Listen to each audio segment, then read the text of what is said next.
एक ऐसा ट्विस्ट जो किसी को ट्रेलर में भी नहीं दिखाया गया, जहां दोस्ती सिर्फ एक दिखावा है और इस दोस्ती में दरार कभी ना कभी किसी न किसी मोड़ पर आ सकती है।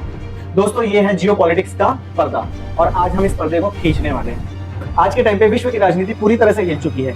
भारत, हमारा देश, चाहे ना चाहे कहीं ना कहीं जियोपॉलिटिक्स में इन्वॉल्व हो ही रहा है, क्योंकि हमारा देश भी बड़े देशों के साथ अपना पक्ष रखता है। दोस्तों, आप सोच रहे होंगे हम यानी कि भारत की आम जनता, इसका असर हम पर कैसे पड़ेगा? मेरी नौकरी तो सेफ है, मेरी फैमिली सेफ है, मैं सेफ हूँ, मैं कमा रहा हूँ, मेरी लाइफस्टाइल चल रही है, जियोपॉलिटिक्स से मेरा क्या लेना देना? ये सोच गलत है। जियोपॉलिटिक्स का पूरा लेना देना है आपके जॉब के साथ, आपके सैलरी के साथ या फिर आपके बिजनेस के साथ। सबसे पहला असर आपकी जेब पर पड़ेगा, यानी कि सीधा आपके पैसों पर पड़ेगा। जब क्रूड ऑयल के दाम ग्लोबल मार्केट में बढ़ते हैं तो पेट्रोल और डीजल के दाम पेट्रोल पंप पर भी बढ़ते हैं। जब किसी देश का ट्रेड रूट ब्लॉक होता है, आपके स्मार्टफोन से लेकर आपके राशन तक सब सामान महंगा हो जाता है। जब बड़ी ताकतों के बीच यानी बड़े देशों के बीच सैंक्शंस लगते हैं, आपके बिजली के बिल से लेकर ईएमआई तक सबका खर्चा बढ़ जाता है। ये खेल सिर्फ सुपर पावर्स का नहीं, ये आपके खाने की थाली, आपका ट्रैवल एक्सपेंस और आपके बच्चों की स्कूल फीस तक पहुंचता है।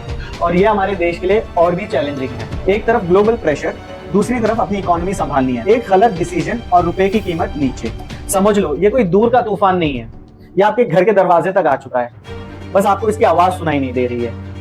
इसलिए जरूरी है कि आप समझो ये ग्लोबल राजनीति की चाल आपके दिन प्रतिदिन के जीवन को कैसे बदल रही है। आज हम इस पर डिटेल में बात करेंगे और सिर्फ बात ही नहीं, कुछ आपके साथ फाइनेंशियल एडवाइसेस भी शेयर करेंगे जो फ्यूचर में आपके फाइनेंशियल लॉसेस को कम करें और आपकी सेविंग्स को बचा कर रखें, क्योंकि ग्लोबल क्राइसिस को टैकल करना बहुत जरूरी है। दोस्तों, डिमांड एंड सप्लाई का बहुत सिंपल रूल है। जब मार्केट में डिमांड होती है तो प्रोडक्ट सप्लाई किए जाते हैं, बट फॉर व्हाटएवर रीजन, चाहे वो सैंक्शंस हो या कोई ग्लोबल क्राइसिस हो और सप्लाई पूरा ना हो, बट डिमांड तो वैसी ही रहेगी।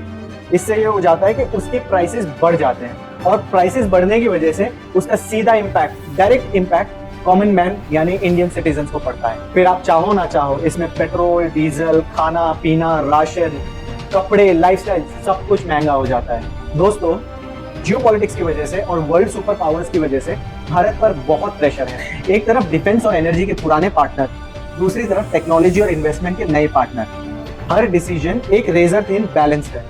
अभी कुछ दिन पहले डोनाल्ड ट्रंप ने H1B वीजा की फी को इतना बढ़ा दिया कि टेक कंपनीज को अब एक स्किल्ड इमिग्रेंट को हायर करने के लिए तकरीबन $1 लाख तक खर्च करना पड़ेगा, यानी इंडियन करेंसी में तकरीबन 88 लाख रुपए होते हैं। अब ये डिसीजन उनके देश के हिसाब से तो ठीक है, क्योंकि अब जो लोकल्स हैं वहां के लिए, उनके लिए जॉब्स खुल जाएंगे। बट जो हम इंडियंस की बात कर रहे हैं दोस्तों, अप्रोक्सीमेटली 71% इंडियंस अपनी एजुकेशन के बाद या अपने एजुकेशन के लिए यूएस ट्रैवल करते हैं। एंड जब एजुकेशन कंप्लीट हो जाए तो वहीं पर वो जॉब के लिए अप्लाई करते हैं। और ये उनके देश के हिसाब से सही है, क्योंकि अगर वहां पे इमिग्रेंट्स नहीं जाएंगे तो वहां के लोकल्स को जॉब अवेलेबल होगी। दोस्तों, ये यूएस में इमिग्रेशन का जो रेशियो है, इसमें 70% जो इमिग्रेंट्स होते हैं वो इंडियंस होते हैं। और अगर मैं सिर्फ एक कंपनी अमेजॉन की बात करूं तो अमेजॉन हर साल तकरीबन 10,000 H1B वीजा इशू करता है। इसका मतलब इंडियन आईटी फर्म, स्टार्टअप्स और वहां के काम करने वाले हमारी इंजीनियर्स पर डायरेक्ट प्रेशर, कम हायरिंग, ज्यादा कॉस्ट। इसका मतलब हमारे देश से बाहर का करियर रूट और महंगा। But if you look at a bigger picture, इससे देश का बेनिफिट होगा, बट आम आदमी के लिए ये एक चैलेंज हो सकता है। रीजन, अगर टैलेंट बाहर नहीं जाएगा तो जॉब कंपटीशन बढ़ सकता है और कहीं ना कहीं आपकी जॉब भी खतरे में आ सकती है। This has to be balanced out, वरना इसका असर कहीं ना कहीं इकोनॉमी पर पड़ सकता है। दोस्तों, अभी कुछ दिन पहले हमारे देश के प्रधानमंत्री नरेंद्र मोदी जी ने मेड इन इंडिया प्रोडक्ट्स को इस्तेमाल करने पर एम्फेसिस किया है। इसका मतलब ये है, जब मेड इन इंडिया प्रोडक्ट्स का यूज बढ़ेगा तो वर्कफोर्स की भी जरूरत पड़ेगी, मार्केट में नए जॉब अपॉर्चुनिटीज ओपन होंगे एंड ओवरऑल इंडियन मार्केट और इकोनॉमी कहीं ना कहीं सस्टेन करेगी और स्टेबल हो जाएगी। मोदी जी का संदेश सीधा था, ग्लोबल अनसर्टेनिटी के बीच अपनी इकोनॉमी और अपने काम को मजबूत करो। ये सिर्फ राष्ट्रवाद का स्लोगन नहीं, बल्कि एक फाइनेंशियल सर्वाइवल स्ट्रेटेजी है। घर का खर्चा और देश की अर्थव्यवस्था दोनों को प्रोटेक्ट करने का एक तरीका। ग्लोबल टेंशन जब बढ़ती है तो रुपए का दाम गिरता है, रुपए गिरता है तो हर इंपोर्टेड चीज महंगी, मोबाइल पार्ट से इंसुलिन तक सबका बिल आपके ऊपर। आपको लगता है स्टॉक मार्केट लोगों का प्रॉब्लम है, नहीं। मार्केट गिरेगा तो म्यूचुअल फंड, SIP का ग्रोथ स्लो होगा, रिटायरमेंट प्लानिंग डिले हो जाएगी, चाइल्ड एजुकेशन महंगी हो जाएगी। ये सब साइलेंट ड्रेन है जो आपको तुरंत नजर नहीं आता। आपको तो पता ही होगा, इंडिया ऑयल और गैस बाहर से इंपोर्ट कराता है, चाहे वो रशिया हो या कोई मिडिल ईस्टर्न देश हो। जब इन देशों में कोई कॉन्फ्लिक्ट होता है तो ये जो प्रोडक्ट्स है, ऑयल और गैस, इनके सप्लाई पर कहीं ना कहीं कंट्रोल किया जाता है या इन पर रोक लगाई दी जाती है और इसका सीधा रिजल्ट डायरेक्टली हमारे ही पॉकेट पे पड़ता है। पेट्रोल डीजल महंगा, गैस एलपीजी महंगा, सुपर पावर्स के पास पैसा भी है और रिजर्व्स भी, बट आम आदमी के पास बिलों का भंडार है और एक सेविंग्स अकाउंट जिससे वो इन बिलों को चुका रहा है और धीरे धीरे उसके सेविंग्स अकाउंट खाली हो रहा है। पेट्रोल 2 रुपए बढ़ा, कैब रेट्स 10 रुपए ज्यादा, डिलीवरी ऐप सर्च ये भी महंगा हो गया, सब्जी मंडी में रेट्स चढ़ गए। ये माइक्रो शॉक्स हर हफ्ते हो रहे हैं और आप सोच रहे हो कि बस इन्फ्लेशन है, असल में ये जियोपॉलिटिक्स का चेन रिएक्शन है। पर हम एक इंडियन कॉमन सिटीजन क्या कर सकते हैं? चुप रहने से तो कुछ बदलेगा नहीं। We also have to take some action. दोस्तों, हमें तो अपने आप को जियोपॉलिटिक्स और इन्फ्लेशन से बचाना है।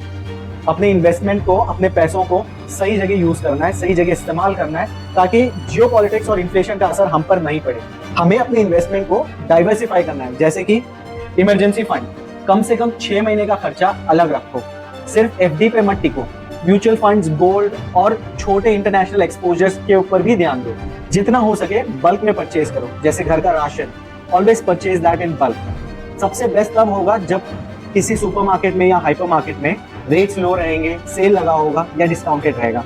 अगर कोई अप्लायंस खरीदना है तो go for energy efficient appliances जिनकी रेटिंग 5 स्टार हो या 4 स्टार हो।